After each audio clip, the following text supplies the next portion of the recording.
everyone! Welcome back to another vlog! And today is filming day. Nakaisa pa lang ako guys, pangalawa pa lang to. Naghahabol na ako guys kasi ang dami ko ng utang.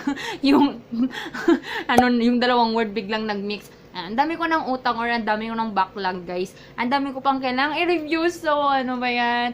Sobrang naging busy lang. Thank you so much guys for almost 14,000 subscribers. Yay! We're going to celebrate soon. Mag-film kasi ako guys ng review ko sa Precious Scents or yung mga solid perfume from Precious Skincare Cosmetics. So please watch my video or my review of the Precious Scents kasi may pag-giveaway ako doon guys. Ang videos din, may ipapag-giveaway din ako. Balak ko sana everyday ako mag-upload sa Christmas or sa December pero let me see guys, kasi sobrang busy din kasi kapag December. Hindi lang yung work ko sa hospital as a head nurse kasi yung ginagawa ko guys pag December, syempre may mga family gatherings, may mga programs na gagawin, ganyan. Kung hindi naman siya daily vlogs, parang vlogs siya tapos may mga sit down videos tayo like what we are doing na ganun-ganun. But parang ayoko mangako guys. Kasi pag nangako kasi ako sa inyo, naiya ako na hindi ko nagagawa. But let me see. Let us see guys. I'm hoping and praying for that na magagawa natin yan. Ayan guys. So maglilinis tayo ngayon. Sobrang gulo. Gulo ng kwarto ko. So maglilinis tayo ng unahin muna natin tong vanity. Kasi may binili na akong mga ganito. Yung mga ang tawag dito, lipstick organizer na acrylic. So ayusin natin yan. Sige, super kalat pa more. Ayan, kalat pa more. Ito pala guys yung ginagamit ng deodorant ko. This is a Deonat or mineral deodorant stick. Babasain mo to, tapos tsaka mo siya i-ano sa kilikili mo. Tawas siya guys, so nakakaputi siya ng leki-leki. Malapit na akong guys matapos sa ginagawa ko dyan sa taas. Tapos ko na yan yung aking vanity and then yung pang body and hair care ko. Ito naman para sa face skincare, tapos mga palettes. Ito dito yung aking yung tawag na yung mga maduduming brushes ko. Tapos yan, mga lip products lahat. Tapos nandun na yung mga pabango ko. Yan. Tapos guys, yung ilalim na yan, yung laman yan, yung mga empties ko na kailangan ko lang i-film para matapon ko na rin. Tapos ito guys, ito yung ibang pag-giveaway natin. So, inaayos ko na siya. Ito for YouTube to. Itong isang set na to, guys. May brushes, makeup remover, sheet mask, feminine wash, sheet mask yan, feminine wash, pabango, lip tints, yan.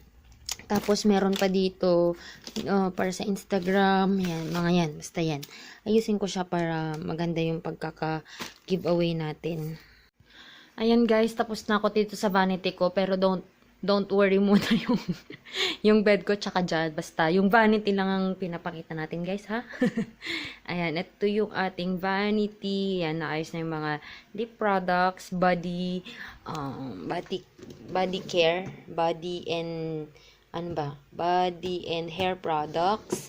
Tapos, ito naman, guys, yung puro sa, face products. Tas ito mga palettes, mga shadow, ito yung mga paubos na. Kaya nilabas ko na. Maybelline na foundation, BB cream, Maybelline pore eraser, tsaka Laura Mercier na ang tawag nito, primer, bigay ni Sis Tracy. And then dito guys sa taas, meron tayong mga pabango, yung mga yan. Tapos pang nails. Tapos cotton buds, mga pony. Tas dito guys, hindi to kanina nilagay yung mga brushes ko kasi ayokong naaalikabukan sila. Kaya nandyan na sila. Tapos dito guys, yung aking mga sanitary napkins, panty liners. Tapos dito yung mga mga anik-anik lang. Yan, lash glue. Tapos pang mata, kilay, ganun. Tapos mga pabango ulit to kasi ayokong ilagay sa taas. Tapos mascara, lip product kasi wala na akong mapaglagyan yan. Tapos vitamins na kaka-open ko lang. Tapos ito guys, ito na yung mga dirty brushes ko. Ito yung everyday na makeup kit ko guys. Nilagay ko na dyan para isang buhatan lang pag nag-makeup ako. Hindi na ako nagbubukas-bukas ng mga drawers doon. Tapos dyan sa baba, mga mask, pang giveaway, DSLR camera, tapos mga bags na hindi ko na siya ginagamit. Tapos yun guys, yun na yung mga empties ko na kailangan ko nang i-film ASAP. By the way pala guys, nag-change ako ng lip color ko. Trinay ko yung Too Faced na melted na ano ba? Basta yung binigyan ni Sis Tressie. Yun, trinay ko lang. Hindi pa maayos yung pagkakalagay ko. But, yeah. Tapos, ito pala guys. Ito yung pinang-body brush ko. Dry brushing ko pala. Yan. Kaya siya nandyan. Hindi siya nasa loob ng banyo. Kasi bago ako maligo, nagdi-dry brush na ako. Buti nga nakita ko. Kasi nakalimutan ko na namang mag-dry brush nitong mga nakaraang weeks. So, gagawin natin yan para mas mabilis tayong pumuti. Kasi guys, sunog na sunog yung dito ko talaga eh. Sunog na sunog talaga dahil sa island hopping namin. So, yun muna. Ayusin ko na lang tong bed ko. And then, yeah, magpe-prepare para sa duty tomorrow. Hey guys, so tapos na ako maglinis ng bed ko, ng table, tsaka nitong vanity. Ang problema ko na lang yung mga laundry ko. Lalo na, nag-change ako ng mga towels, mga linens, nung isang araw. So, expected madami tayong papalaundry. Papalaundry ko siya dun sa ka-work ko kasi may laundry business sila. Meron pala akong binili na may cellar water. This is the L'Oreal. Ayan. Ayun. Ito guys, this is the L'Oreal na may cellar water pala. Ayan. So, sabi ko nga, bago tayo mag-proceed sa mga topic ng pasyente na yan. Yung totoong buhay talaga guys, kapag sa ospital, pag madaming pasyente at konti ang nurses, prone na prone talaga sa pagkakamali ang mga nurses.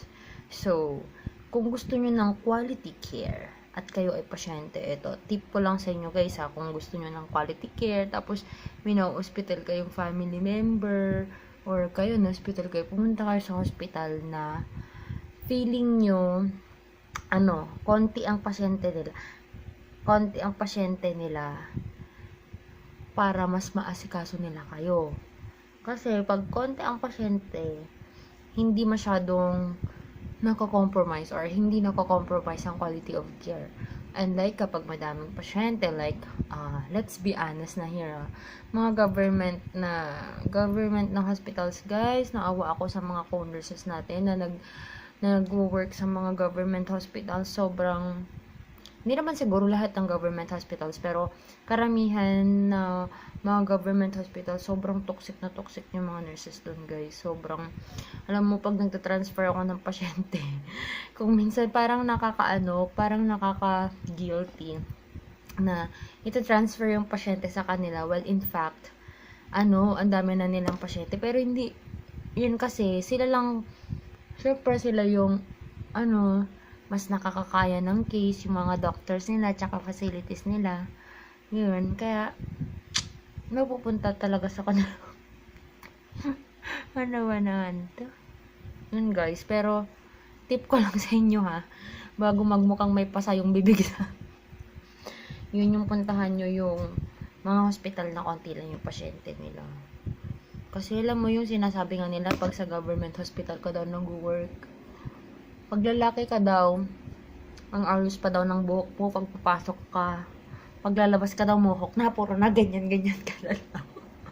Tsaka toxican mo. Sa private hospitals din guys, kasi nga open na halos lahat ng countries ngayon. Canada open, US open, Germany, Australia, UK. Open sa mga nurses guys. And alam mo naman kapag Pilipino, number 1 yan na kinukuha sa iba't ibang bansa. Pati Sweden actually is open. Ayun. Kaya, madaming nurses yung nakapag-abroad, yung mga yung mga kabatch namin na nag-graduate nung panahon ng year, tsaka yung mga ahead pa sa amin guys. Syempre nakapag-earn na sila ng experience. Sakto, nag-open ang lahat ng bansa ngayon. Kaya, in demand na naman ang nursing. Nako. Ang problema, ayaw na mag-nursing ng mga estudyante dito sa Pilipinas kasi nga wala daw work. Alam nyo, tiis-tiis lang. Kung nurse ka dito sa Pilipinas, tiis-tiis lang. Isipin mo, 2 years lang yan. 2 years lang yan, makakapag-abroad ka din. Kasi usually 2 years experience ang kailangan nila. Actually, ngayon, yung iba, kahit 1 year experience lang eh. Pinapatos na nila yung mga Middle East. Kahit 1 year experience lang guys. gusto na ng mga Middle East. Kaya, tiis-tiis lang kayo, ha. Huwag kayong mawalan ng pag-asa kung nurse kayo dito sa Pilipinas, kagaya namin. Alam mo, darating din yung time na, ma-appreciate nila yung pinagkagagawa natin. Just be kind to your patients and to their family who are in need of your support, of course, in your care. Just give your best. Alam mo, parang sabi ng supervisor ko kanina, shout out to Ma'am Agnes if you're watching. Charot. As if she's watching. Sabi niya, gawin niyo yung work niyo kahit walang nakakakita sa inyo. Pero sabi ko, oo, dapat talaga ginagawa natin yung work natin in the best way that we can, kahit walang nakakakita sa atin, guys. So, yun lang, guys, for this vlog. Ang dami ko na nasabi. Ano bang mga nangyari ngayon? Ang haba, ang dami nating pinag-usapan ngayong araw. Ang daming, pero I hope yung last part niya, guys. Yung last part ng ating vlog. Hindi pa natanggal. Yung last part ng ating vlog, if you're a nurse or if you have a family member who is a nurse, please understand your nurses if they are not doing well na. Kasi talagang mahirap, guys, ang maging nurse. Ang dami mong taong kailangang i-please mo yung pasyente mo. Puti sana kung yung pasyente mo lang, di ba? Yung pasyente mo, yung pamilya ng pasyente mo, yung nurse na kamag-anak ng pasyente mo, na nagmimimilin, tsaka yung mga supervisors mo, i-please mo pa yung mga co-workers mo. Yan, lahat, guys. Admin, gano'n. Ang dami mong iisipin sa bawat galaw mo. So, be kind to your nurses as well if you're a patient or if you're a family of a patient. Yun. So, yeah, let's be kind to one another. Spread positive good vibes lang, guys. So, yun lang, guys, for this vlog. And I hope you enjoyed watching this video. And if you haven't followed me yet on my Instagram and on my Facebook, my name is Joy of Mia. And I'll talk to you guys on my next one. Bye! Listen to my heart beat, beat.